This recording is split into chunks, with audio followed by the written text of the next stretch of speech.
Hey, what's up guys? Paulo Munoz here and welcome to another video series. This time I'm going to be covering in a series of short videos some really cool tips and tools for masking inside ZBrush. So let's go ahead and jump straight into it. Alright, so here we are inside ZBrush and I'm using the standard UI that comes with ZBrush. So you should be able to see exactly what I see if you open up like a fresh vanilla version of ZBrush. And at the time of this recording, I'm using ZBrush 2021.6.6. And what I have here is just a very quick head sketch of a weird creature. So I'm going to be using this as a demo for the different tips. So let's go ahead and start by masking, just to show you the normal way of masking in ZBrush. So if I hold the control key, that accesses my masking tools here on the left hand side, and I can just go ahead and do this, right? And of course I have symmetry enabled, that's why I paint that mask in both sides. So holding control and clicking outside in the canvas will invert that mask, and then I can use something like the standard brush, maybe a large brush size, and go ahead and do that. So basically everything that is on mask, like this section right here, is affected by the effect of the standard brush. The rest is untouched.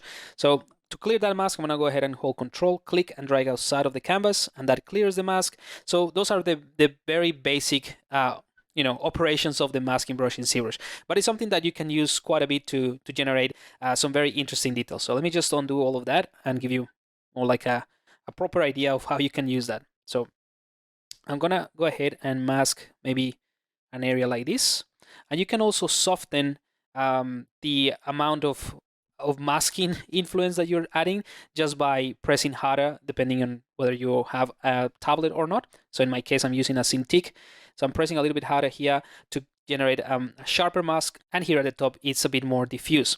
So another thing that you can do is hold the control key and click once on the mask itself, and that would blur the mask. Or you can go down to the bottom of the masking palette here, and you can literally just click on blur mask, or you can sharpen it as well, right? So let me just undo that, go back to the blur mask, invert it, and if you want to be able to see the effect of what you're doing a little bit better, you can hide the mask, and that way we can just use maybe, let's go ahead and use the move brush, and I can just push this, and you'll see I'm not affecting everything, right? I'm only affecting that area that is on mask, but that's literally this region right here. So this one allows you to sort of visualize that mask, but if you hide it, you will be able to see the entire model, but only affect the areas that is on mask. So the only reason I mention all of that is because this is relevant and very important for the first trick that I'm going to show you.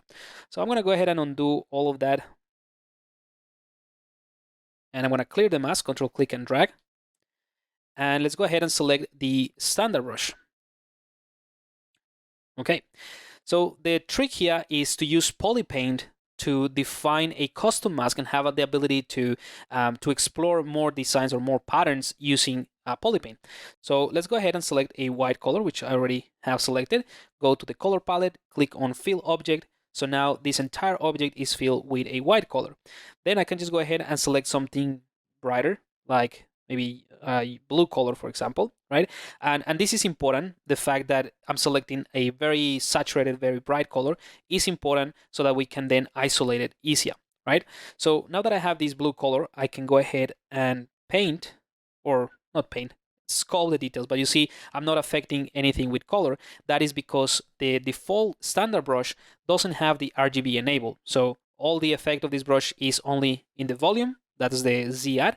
So I can go ahead and click on RGB now, and I can add details at the same time that I'm painting. So when I paint or when I add details with the standard brush, I'm affecting the volume and I'm also adding color, right?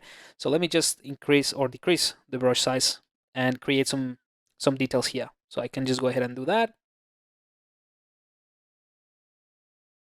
And this could be something you can use for veins or some details, I don't know, some pattern in your sculptures. So the great thing about this is that if I click on this icon on the subtool menu or the subtool palette, go back to white color, you can turn on and off the PolyPaint, right? So you can see that this is literally some sculpted details, but we also have PolyPaint. So The trick consists on having this difference in PolyPaint so that we can isolate it later on. So I can go ahead and do a bunch of different things with just this PolyPaint. So let's go ahead and do that. And I'm going to leave the PolyPaint on so that you can see the difference. I'm going to scroll down to the masking palette again. And let me just collapse a few things in here. And I'm going to open up the mask by color subpalette or section. So clicking on that, that brings in a few different options here. I'm going to click on mask by PolyPaint. So if I click on that, ZBrush is going to bring this new pop-up window that allows you to create a mask based on the PolyPaint. That's why it's called the mask by PolyPaint, which is very, very handy. And you can navigate this window in the same way that you navigate ZBrush. So I'm going to just get closer so that you can see what I'm doing. And the way that this works is pretty self-explanatory once you once you know what to do. So the first thing is to select one of these swatches and click and drag to select a specific color. So you see I can go over the blue PolyPaint or the white, and that mask automatically based on the color. So that's fantastic. So I'm gonna select a blue color like that, or one of the hues of that color, and you'll see we creates this this mask. Now I can go ahead and increase the tolerance, so I can extend that mask based on the intensity of that blue. That's the reason why I chose a very bright color, or something that is very different from the white of the sculpture or the other color that I had in there. And I'm just gonna extend this a tiny bit more like that. Right? And if you had multiple colors, let's say that you also add maybe some green or red, you can utilize more of these swatches. But I'm going to keep it simple and only have one. And once I'm happy with this mask that you can see here, we can also hide colors so that you can actually just see the mask, or you can hide the mask as well, right? You can also hide materials so that you can only see the mask itself, right?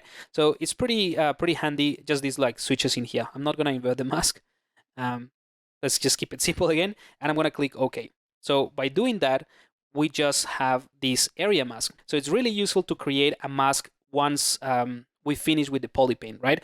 So now that we have this mask, we can go to the masking palette, and we can invert that mask, for example.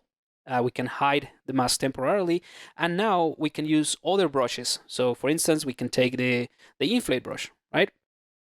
And with a larger size, we can inflate only these details, and we don't need the PolyPaint anymore. We can, we can toggle it off, or we can fill everything with a single color. But remember, we have the hidden mask, and I can just go ahead and inflate just these areas, right? And obviously, we can use the smooth brush. And this is just to show you that you can very easily exaggerate some of the details that you already have using PolyPaint. And this might not look like a very interesting detail, but it's a very powerful technique. So just to wrap up this first video, I'm going to show you how I utilize this tip in my sculpts to create specific details, right? So let's go ahead and undo all of that. Back to nothing when we had no details or anything like that. And I'm going to actually load a custom brush so that we can generate details a little bit faster. So I'm going to go to my lightbox. These brushes right here are from a recent pack that I released a few weeks ago. It's called the Geiger and Beksinski Tribute Pack, and there's going to be a link in the description of this video in case you want to explore this pack and get it, right? So I'm going to select this brush, just double click on that one, and let's go ahead and get closer here. This brush by default comes with the RGB enabled. Again, because it is part of my workflow, I like to use the RGB, but if you don't want to affect the color, you can just turn it off, and that gives you just the effect of the brush affecting the volume. So let's just undo that, and again, keep it simple. I'm going to enable RGB, and I'm going to fill the object with just white color, fill object, and now I can choose something else just for the sake of demonstration, like a red color, and I'm going to start adding maybe some details around this area. And I'm going to variate the size of my brush. So again, these brushes, these Geiger and Beksinski inspired brushes, they have a very particular look and feel, but they work really well for this type of details. Now, one thing I'm going to mention is that you also have the ability to reduce or increase the intensity of the RGB. By default, this is using 100% of the PolyPaint information, but you see there is a difference between like this darker or brighter red and some areas that are more like pinkish hue, right? And that's also based on the alpha. So the points of the alpha or the widest points of the alpha are the ones that are going to have 100% of the RGB, and the alpha that this brush is using that is more closer to black or dark color is going to use 0% or the RGB. Hopefully that makes sense. So yeah, that's how I would use this brush or utilize this type of technique, just by adding these details. And you see it's very, very quick. Another thing you can do to kind of like soften the transition, especially in this case that I don't have that much resolution in the sketch, is to bring in the smooth peaks. So I'm gonna go ahead and hold the Shift key to access my smooth brush, click on the thumbnail, and I'm gonna go to the smooth peaks, this one right here. So this smooth peaks is now the new active smooth brush. So when I press Shift, that's the one that I'm gonna access, and that allows me to soften that. But be careful, because this brush also has the RGB enabled, meaning that if you were to smooth this out now, it's also gonna blur or smudge the color. So I'm gonna turn this off because I'm not interested in removing the color. I just wanna soften a little bit of the details. But the reason I use these smooth peaks is so that it respects some of the high points that I created. All right, so now that I have these details, roughly placed in this sculpt, what I can do is the same technique that I showed you before. I can click on Mask by PolyPaint. Let's rotate in here, and I'm gonna target this red color, and I'm gonna play with the tolerance. And I think that works well. Let's go ahead and click OK. And I'm also gonna turn off the PolyPaint so that you can see clearly what I'm doing. Go back to the masking palette. So now I have those details that I created with this brush masked out, and I can go ahead and invert the mask, right? You can do it from this button here, or click and hold Control and click once on the canvas, and that inverts the mask. Now, if you think that the edges of the mask are a little bit wonky and you want to refine that, you can do that from the Mask Adjust, right? So you can click on Mask Adjust and click on this Adjust Profile. By default, it should be something like this. I just changed it already, but by default, it should be something like that. You can click on Reset, and that creates a more linear transition between the unmasked points and the mask points. So I'm going to click on Apply. And you see, it just blurs it. Let me undo that and get closer so you can see. Pay attention to this area right here. I'm going to click on Apply. So it just blurs things a little bit, and that softens the transition between the mask and unmasked areas. All right, so I'm going to hide the mask now. And in order to enhance these details, what I can do is bring in, or go to the deformation palette actually. This one right here on top of the masking palette, and I can go ahead and inflate those details to exaggerate them and make them a little bit kind of like tighter together. So I'm gonna inflate once to add a little bit of inflation there, and maybe again like so. And you see that creates a very interesting, weird looking membrane type of pattern. So let's go ahead and clear the mask, Control click and drag, and go with the smooth brush to adjust this and sort of like integrate it with the rest. All right, and that's it. At this point, we can go, to keep refining this sculpture, you can basically bring in clay brush, for example. I'm gonna use the clay brush and start integrating those details with the sculpture a little bit more. And you can obviously use the smooth brush to constantly refine that.